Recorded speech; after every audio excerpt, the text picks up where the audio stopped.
ನಾನು ನಿಮ್ಮ ಗಂಗಾವತಿ ಪ್ರಾಣೇಶ್. ಇವತ್ತು ನಾನು ನಾಗದೇವನಹಳ್ಳಿಯ ಚಿತ್ರಕೂಟ ಶಾಲೆಗೆ ಬಂದಿದ್ದೆ ಒಂದು ಕಾರ್ಯಕ್ರಮ ಕೊಡೋದಕ್ಕೋಸ್ಕರ.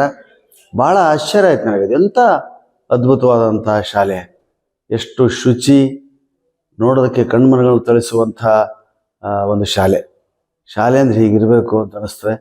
ಆಮೇಲೆ ಇಲ್ಲಿ ಇದರ ಸಭಾಂಗಣದಲ್ಲಿ ನನ್ನೊಂದು ಕಾರ್ಯಕ್ರಮ ಕೂಡ ನಾನು ಕೊಟ್ಟೆ. ಇಲ್ಲಿ ಆ ಸಭಾಂಗಣದಲ್ಲಿ ನಾನು ಮಾತಾಡ್ತಿರ್ಬೇಕಾದ್ರೆ ನಾನು ಯಾವುದೋ ವಿದೇಶದಲ್ಲಿದ್ದೀನಿ ಅನ್ನುವಷ್ಟು ಸಭಾಂಗಣ ನನಗೆ ಹಿಡಿಸ್ತು. ಅಲ್ಲಿ ಮೈಕ್ ವ್ಯವಸ್ಥೆ, ಆ ಸಿಬ್ಬಂದಿಯವರ ಸೌಜನ್ಯ, ಆ ಮಕ್ಕಳಿಗಾಗಿ ಅವರು ಮಾಡಿ ಕೊಟ್ಟಿರ್ತಕ್ಕಂಥ ತಯಾರಿಗಳು, ಬಾತ್ರೂಮ್ ಇರ್ಬೋದು, ಓಡಾಡೋ ಪ್ಯಾಸೇಜ್ ಇರ್ಬೋದು, ಆ ಸ್ಟೆಪ್ಸ್ ಇರ್ಬೋದು.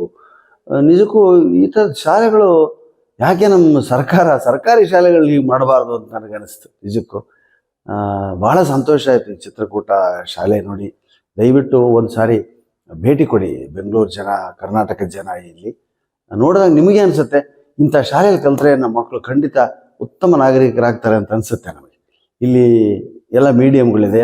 ಎಲ್ಲಿವರೆಗೂ ಇದು 1 to 10 1ನೇ ಕ್ಲಾಸಿಂದ SSLC ಇದೆ. ದಯವಿಟ್ಟು ನಿಮ್ಮ ಮಕ್ಕಳ ಆದಷ್ಟು ತಂದು ಇಲ್ಲಿ ಸೇರಿಸಿ ಮತ್ತು ತೋರಿಸಿ ಒಂದು ಸಾರಿ ಈ ಶಾಲೆನ. ನೀವೊಂದು ಸಾರಿ ಬಂದರೆ ನೀವೇ ಮಾರು ಹೋಗ್ತೀರ ಈ ಶಾಲೆಗೆ. ಈ ಚಿತ್ರಕೂಟ ಶಾಲೆ 100 ವರ್ಷ ಬಾಳಲಿ. ಇಲ್ಲಿನ ಮಕ್ಕಳು ನಾಡಿನ ಹೆಸರಾಂತ ಸಾಹಿತಿ, ಕವಿಗಳಾಗಲಿ, ಬುದ್ಧಿವಂತರಾಗಲಿ, ಅಧಿಕಾರಿಗಳಾಗಲಿ, ದೇಶವನ್ನು ಆಳುವಂಥವರಾಗಲಿ ಅಂತ ನಾನು ಬಯಸ್ತೇನೆ. ಜೈ ಹಿಂದ್, ಜೈ ಕರ್ನಾಟಕ. ನಮಸ್ಕಾರ.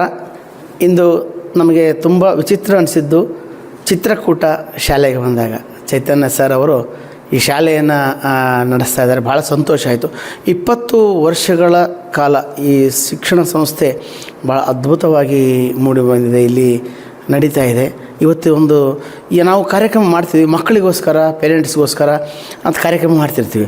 ಆದರೆ ಇವತ್ತು ಈ ಶಾಲೆಯಲ್ಲಿ ಚೈತನ್ಯ ಸರ್ ಅವರ ವಿಶೇಷ ಅಂದರೆ ನಮ್ಮ ಸುತ್ತಮುತ್ತಲಿರ್ತಕ್ಕಂಥ ನೈಬರ್ಸ್, ಅಕ್ಕಪಕ್ಕದಲ್ಲಿರೋರೆಲ್ಲ ನಮ್ಮ ಶಾಲೆಯಿಂದ ಕೆಲವೊಂದು ಕಾರ್ಯ ಅವರಿಗೆ ಏನಾದರೂ ಗಿಫ್ಟ್ ಕೊಡೋಣ ಅಂತಂದ್ರೆ ಏನು ಕೊಡಬೇಕು ಅಂದರೆ, ಈಗ ಹೊಟ್ಟೆಗೆ ಹಸಿವಾದಾಗ ಊಟ ಎಷ್ಟು ಮುಖ್ಯನೋ ಮನಸ್ಸುಗಳಿಗೆ ಬೇಜಾರಾದಾಗ ಮನೋರಂಜನೆ ಕೂಡ ಅಷ್ಟೇ ಮುಖ್ಯ ಅಂಥೇಳಿ ಇವತ್ತು ಗಂಗಾವತಿ ಪ್ರಾಣೇಶ್ ಸರ್ ಅವರು ನನ್ನ ಬಸವರಾಜ ಮಹಾಮನಿ ಅವರನ್ನು ಕರೆಸಿ ಅವರೆಲ್ಲರಿಗೂ ಒಂದು ಮನೋರಂಜನೆ ಕಾರ್ಯಕ್ರಮವನ್ನು, ಹಾಸ್ಯದ ಕಾರ್ಯರಸದೌತಣವನ್ನು ನೀಡಲಿಕ್ಕೆ ಅವಕಾಶ ಮಾಡಿಕೊಟ್ಟಿದ್ರಿ.